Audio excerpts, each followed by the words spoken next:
है। से ही आदमी ने लड़की को देखा, उसने अधीर होकर सवाल किया, तुम मेरा पीछा क्यों कर रही हो? लड़की ने तुरंत समझाया कि उसका एक्सीडेंट हुआ था और वह इलाज के लिए इस अस्पताल में लाई गई थी। इसी बीच डॉक्टर के ऑफिस से उसकी एक्स गर्लफ्रेंड बाहर आ गई। आदमी ने तुरंत उसकी फिक्र दिखाई, जैसे वह उसे अपनी हथेली पर संभाल लेना चाहता हो। तभी एक्स गर्लफ्रेंड ने लड़की को देखा और पूछा, ये कौन है? आदमी ने दूरी बनाते हुए कहा, ये मेरी बहन है, लिली की सबसे अच्छी दोस्त और कंपनी की कर्मचारी। लेकिन सच्चाई ये थी कि वह लड़की से ज्यादा परिचित नहीं था। हालांकि लड़की की कोई यादें नहीं थी, फिर भी उसके दिल में एक अनकहा सा दर्द उठ रहा था। ये सुनकर एक्स गर्लफ्रेंड ने लड़की की चोटों के बारे में चिंता जताई। लड़की बस कुछ अजीब सी बातें ही कर पाई। तभी नर्स ने उसका नाम पुकारा। लड़की ने माफी मांगी और वहाँ से चली गई। आदमी उलझन में था कि जो लड़की पहले हमेशा उससे चिपकी रहती थी, वह इस बार इतनी आसानी से कैसे चली गई। अगले दिन एक्स गर्लफ्रेंड फिर से लड़की से मिली। उसे पता था कि लड़की पहले आदमी का पीछा करती थी। उसने जानबूझकर पूछा, क्या तुम्हें पता है कि कौन 7 साल तक चार्ल्स का पीछा करता रहा? लड़की ने साफ कहा, चाहे वो लड़की कोई भी रही हो, अगर 7 साल में भी चार्ल्स को नहीं पा सकी तो इसका मतलब है कि वह सिर्फ तुमसे ही प्यार करता है। ये सुनकर एक्स गर्लफ्रेंड और गुस्से में आ गई, क्योंकि लौट कर आने के बाद भी आदमी ने कभी वापस साथ होने की बात नहीं की थी। लड़की ने उसे दिलासा दिया, शायद वह तुम्हारे लिए कोई सरप्राइज तैयार कर रहा होगा। ये सुनकर एक्स गर्लफ्रेंड थोड़ी शांत हुई, लेकिन तभी उसने देखा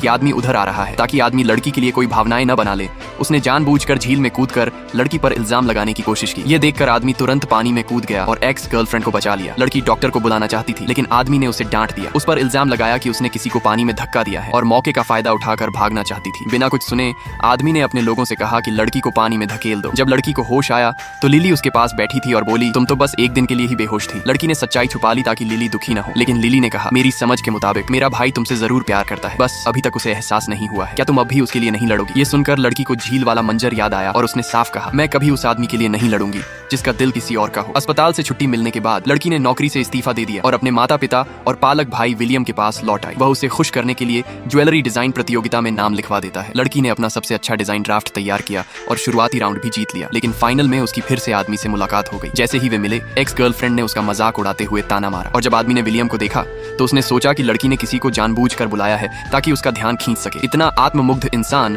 लड़की ने पहले कभी नहीं देखा था। उसने तुरंत कहा, तुम्हें किसी मनोचिकित्सक से चेकअप कराना चाहिए। अगर तुमने दवाइयां नहीं ली हैं तो ऐसे बाहर घूमना बंद करो। फिर उसने विलियम को पकड़कर अपनी सीट पर बिठा लिया। लेकिन जैसे ही विजेता की घोषणा होने वाली थी, आयोजकों ने अचानक बताया कि किसी पर चोरी का शक है। अगले ही पल सबके सामने 2 एक जैसे डिजाइन ड्राफ्ट आ गए और उनमें से एक वही था जो लड़की ने अभी अभी जमा किया था। अब सवाल ये है, क्या लड़की की मेहनत को सचमुच चोरी का नाम दिया जाएगा या सच्चाई सामने आएगी और उसकी इज्जत बच जाएगी? इसका जवाब मिलेगा अगले पार्ट में। तो चैनल को सब्सक्राइब जरूर करो ताकि आगे का सच मिस ना हो। और कमेंट में लिखो, मैं कभी उस आदमी के लिए नहीं लड़ूंगी जिसका दिल किसी और का हो, क्योंकि यही लाइन लड़की की सबसे बड़ी ताकत साबित होती है।